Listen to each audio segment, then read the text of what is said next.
వచ్చినటువంటి దేవుడికి తర్వాత సంఘ కాబట్టి నా వందనాలు తెలియజేస్తున్నాను. మన ప్రభు అయిన యేసుక్రీస్తు ప్రభు వారు సిలువలో పలికినటువంటి మాటల గురించి మనం ధ్యానించుకుంటున్నాము. ఇప్పటి వరకు అయితే మనం 4 మాటలు ధ్యానించుకున్నాము.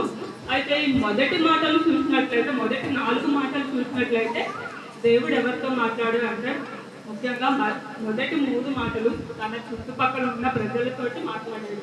ఏమని మాట్లాడాడు? ఫస్ట్ అందరికీ తెలిసిందే. ఏమని మాట్లాడాడమ్మా కొంచెం చెప్తారా? ఫస్ట్ మాట క్షమాపణ కలిగి ఉండే మాట, క్షమించే మాట. రెండవ మాట పరదేశంలో ఉన్నావు అంటే ఎదుటి వాళ్ళని రక్షించే మాట. మూడవ మాట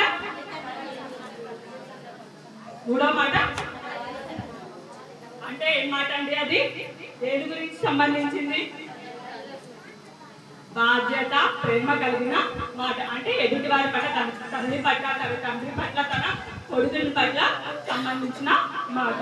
అట్లానే 4వ మాట చూసినట్లయితే నా దేవా నన్ను ఎందుకు చేయి విడిచితివి అంటే వేదన కలిగిన మాట. ఇప్పుడు మనం 5వ మాటగా మాట్లాడుతున్నాము. ఏంటది అంటే తప్పికొంటాము. మనం చూసినట్లయితే యోహాను సువార్త 19వ అధ్యాయము 28వ వచనం. అటు తర్వాత సమస్తమును అప్పటికి సమాప్తమైనదని యేసు ఎరిగి లేఖనము నెరవేరినట్లు నేను తప్పికొనుచున్నాను అనను. ఒకసారి మనం ఈ 5 మాటలు చూసినట్లయితే 7 మాటల్లో దేవుడు ఇది అన్నిటిలో చిన్న మాట. ఈ 5వ మాట అనేది చాలా చాలా చిన్న మాట, తప్పికొనటం అనేది. అయితే ఏమని చెప్తున్నాడు ఇక్కడ మన వాక్యంలో? లేఖనము నెరవేరునట్లు. లేఖనం అంటే ఏంటండి? ఎవరికైనా తెలుసా? లేఖనాలు అంటే పరిశుద్ధ గ్రంథంలో రాయబడినటువంటి ప్రతి ఒక్క మాట. లేఖనాలు ఎక్కడ రాశాడు? నేను తప్పికొంటున్నాను అని. ఇదైతే మనం కొత్త నిబంధన గ్రంథంలో 7 మాటల గురించి నేర్చుకుంటున్నాము. కానీ పాత నిబంధన గ్రంథంలో ముందుగానే నేను తప్పికొంటున్నాను అని దావీదు మహారాజు ముందుగానే మనతో మాట్లాడాడు. ఆ వచనాలు మనం చూసినట్లయితే కీర్తనల గ్రంథము 22వ అధ్యాయము 15వ వచనము.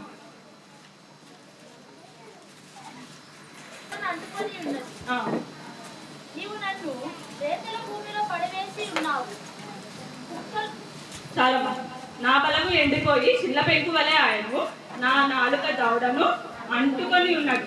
మరి మన ప్రభు అయిన యేసుక్రీస్తు ప్రభు వారు సిలువలో ఉన్నప్పుడు ఎలా ఉన్నాడండి? చాలా ఎనర్జీగా ఉన్నాడా? లేదు కదా. చాలా అంటే చాలా బలహీనంగా రక్తం కారుకుంటూ ఆయన బట్టలు లేకుండా మరి ఆయన వస్త్రాలను కూడా వాళ్ళు పంచుకున్నారంట. ఆయన ఎలా ఉన్నాడు అంట? నా బలము ఎండిపోయి చిల్ల పెంకు వలె ఆయను, నా నాలుక నా దవడను అంటుకొని ఉన్నది. అంటే ఆయన మరి సిలువలో ఉన్నప్పుడు నిజంగా యేసుక్రీస్తు ప్రభు వారిని దేవుడు మరి అసలు ఎంతగా హింసించారు అంటే మనం చూస్తున్నాం. ఇదంతా నేను చెప్పట్లేదు, కానీ మరి మనం అసలు ముందుగానే ప్రవచనాలు దావీదు మహారాజు కొన్ని సంవత్సరాల క్రితమే ఈ లేఖనాన్ని నెరవేర్చినట్లు, ప్రవచనాలు నెరవేర్చినట్లు ఈ తప్పికొనే అనే మాట అనేది రాస్తున్నారు. అలానే కీర్తన గ్రంథము 69వ అధ్యాయము 21వ వచనము.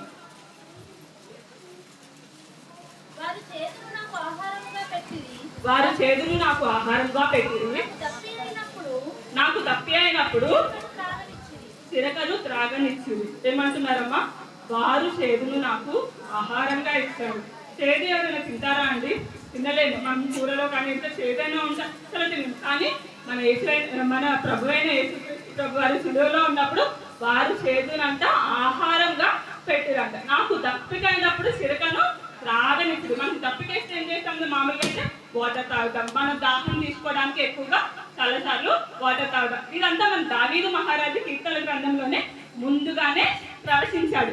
ఏమని ప్రవచించాడు? లేఖనము నెరవేరినట్లు నేను దప్పికొనుచున్నాను అని ముందుగానే నెరవేరుస్తున్నాడు. అయితే దప్పికొంటమంటే మనం శారీరకంగా చూసినట్లయితే మనం ఎక్కువ చాలా మంది ఇప్పుడు 40 దినాల్లో చాలా మంది ఉపవాసాలు ఉంటారు. అవునా కదండి? చాలా మంది ఉంటారు. ఉపవాసం ఉన్నప్పుడు మహా అయితే మనం అన్నం తినకుండా ఉంటాం. ఒక రోజు తినకుండా, లేదంటే ఒక పూట తిని చాలా మంది ఉండేవాళ్ళు ఉంటారు. నీళ్ళు తాకుండా ఎవరైనా ఉంటారా అండి? నీళ్ళు తాకుండా ఎవ్వరూ ఉండలేదు.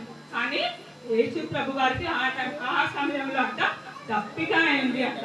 కానీ ఆ దప్పిక అయినప్పుడు దేవుడు శారీరకంగా దేవుడైతే మాట్లాడట్లేదు. మాట్లాడట్లేదు, ఆయన ఆత్మల దాహం గురించి మాట్లాడుతున్నాడు. నీ యొక్క నశించిపోతున్న ఆత్మల గురించి ఆయన తప్పికొనిచున్నాడు. మనమైతే నిజంగా మనం లోకంలో ఉన్నట్లయితే మనం మనుషులుగా చూసినప్పుడైతే మనకి అనేక ఆశలు ఉంటాయి, మనకి అనేక దాహాలు ఉంటాయి. అంటే ధనదాహం కావచ్చు, కీర్తి దాహం కావచ్చు, నాకు ఫలానా కావాలి అని చెప్పేసి చాలా దాహాలు ఉంటాయి. కానీ దేవుడు అనేది అది మాట్లాడట్లేదు. నాకు దేవుడు ఏం మాట్లాడుతున్నాడు? ఆత్మల దాహాన్ని దేవుడు వాళ్ళు నశించిపోతున్న ఆత్మల గురించి ఆయన తప్పికొంటున్నాడు. మనం చూసినట్లయితే అదే యోహాను సువార్త ఒకసారి మళ్ళీ చదివినట్లయితే ఏమన్నాడు? 19వ అధ్యాయము 28వ వచనంలో ఏమన్నాడు? లేఖనము నెరవేరినట్లు నేను తప్పికొనిచున్నాను.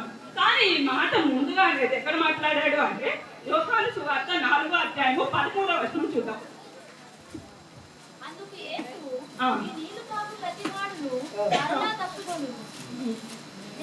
చదవమ్మా. నేను వాడికి ఇచ్చి నీళ్లు నిత్య జీవమునకై వాడిలో ఊరడి నీటి కుక్కగా ఉంటుందని ఆమెతో చెప్పాను. చాలు.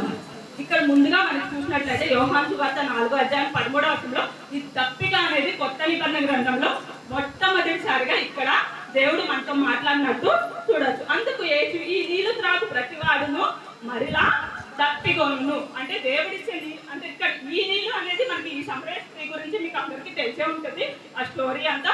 అక్కడ సమరయ స్త్రీ మనం నీళ్లు చేదుకోవడానికి వచ్చినప్పుడు దాహం ఇమ్మని నాకు దాహం తీర్చమ్మా అని చెప్పేసి సమరయ స్త్రీని అడిగినప్పుడు నువ్వు ఈ నీళ్ళైతే తాగు, కానీ నా దగ్గరికి వస్తే నేను ఎట్లాంటి దాహం తీరుస్తానంటున్నాడు? నిత్య జీవజలమైన ఊటల్ని మీకు నేను దయచేస్తాను అని చెప్తున్నాడు.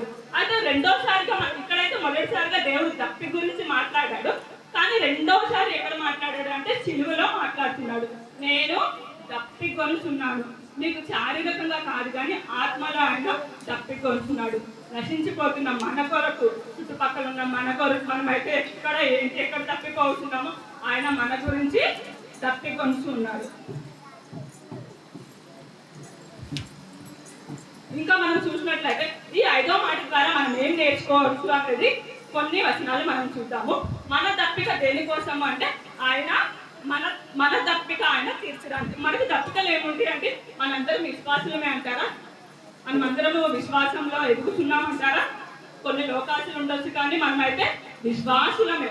విశ్వాసి యొక్క తప్పిక తీర్చడానికి మొట్టమొదటిగా ఏంటి అంటే నేనైతే నేర్చుకున్నది ఏంటి అంటే ఈ వాక్యం ద్వారా విశ్వాసుల యొక్క తప్పిక అనేది తీర్చడానికి దేవుడు ఆయన మన తప్పిక తీర్చడానికి ఆయన తప్పికొని ఉన్నాడు. యోహాను సువార్త 7:37లో మళ్ళీ ఒకసారి ఆ వచనాన్ని చదువుకుందాం.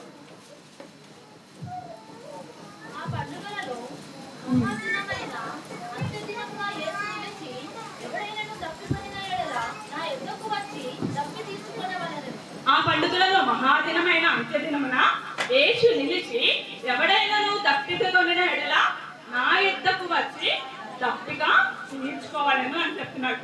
ఎవరైనా మీరు తప్పికొంటే ఎక్కడికి రావాలంటే దేవుని దగ్గరికి వచ్చి మీ దాహాన్ని తప్పిక తీర్చుకోవాలి. అంటే దేవుని సన్నిధిలో గడిపినప్పుడు మీ యొక్క ఆయన దాహాన్ని మనం తీర్చుకోవచ్చు అన్నమాట.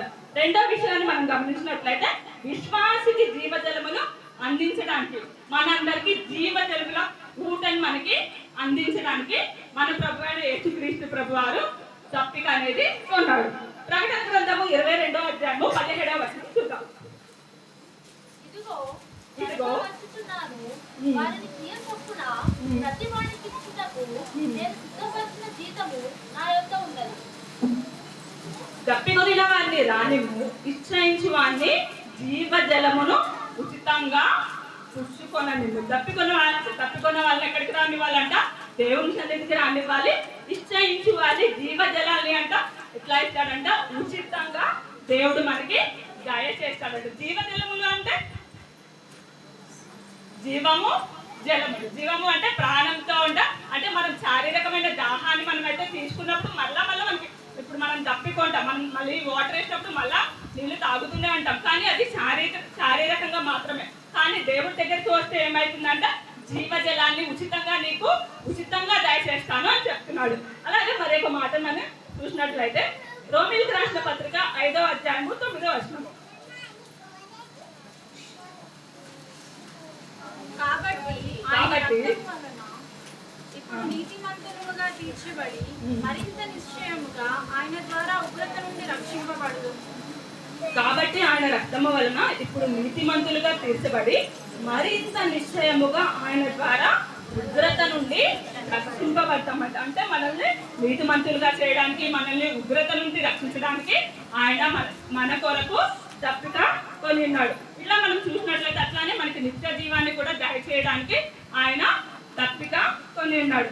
ఇదైతే మన ఈ తప్పిక గురించి మనం చాలా మాట్లాడుకోవచ్చు కాదు, కానీ ఇది మన ఆత్మల దాహాన్ని గురించి మనం నేర్చుకోవాలి. మనకి ఆత్మఫలం మనకు అన్ని తెలుసు కదా అండి. ఆత్మఫలంలో ప్రేమ, సంతోషం, సమాధానము, అట్లా గల్తీలు రాసిన పత్రిక 5వ అధ్యాయంలో మనందరికీ తెలుసు ఆత్మఫలాలు అని. కానీ మనము ఆ విధంగా ఉంటున్నామో ఒక్కసారి మనల్ని మనం పరీక్షించుకుందాము. శరీరానుసారంగా ఉంటున్నామా, ఆత్మానుసారంగా ఉంటున్నామా, నిజంగా దేవుని సన్నిధిలో మనం ఉంటున్నప్పుడు ఎలాంటి ఫలాల్ని మనం అనుభవిస్తున్నాము, ఆ దేవునికి ఇష్టమైన బిడ్డలుగా ఉంటున్నామా, లేకపోతే మన దేవుని యొక్క దాహాన్ని మనం తీర్చే బిడ్డలుగా ఉంటున్నామా లేదా మనల్ని మనం పరీక్షించుకోవచ్చు. నేనైతే ఈ వాక్యం ద్వారా నేనైతే చాలా నేర్చుకున్నాను. మరి ఎట్లా మనం జీవించాలి, ఏ విధంగా మనం జీవించాలి. అలానే ఈ లోకంలో అనేక ఆత్మలు నశించిపోతున్నాయి. ఒక్క ఆత్మ కూడా నశించిపోవడం దేవునికి అనేది ఇష్టం లేదు. ఎవరైనా చెడిపోతుంటే మనం ఏం చేస్తూ ఉంటాం, అయ్యో అట్లా ఆ పిల్లాడు అలా అవుతున్నాడు, ఈ పిల్ల అట్లా అవుతుంది అని చెప్పేసి చాలా మాట్లాడుకుంటాం. కానీ దేవునికి అలా ఇష్టం లేదంట. ఏ ఒక్క ఆత్మ కూడా నశించిపోవడము ఇష్టం లేదు. దేవుడు ఆత్మల గురించి ఆయన తప్పికొని ఉన్నాడు. రేపటి దినాన మనమైతే ఎప్పుడో ఒకసారి మనము చనిపోవాల్సిన వారమే, అవునా కాదండి? చనిపోతామా? చనిపోయినప్పుడు పరలోకానికి లేదంటే నరకానికి వెళ్తాం. పరలోకానికి వెళ్ళినప్పుడు దేవుడు మనలో ఒక లెక్క అడుగుతాడు, నువ్వు ఎన్ని ఆత్మల్ని సంపాదించావు అని.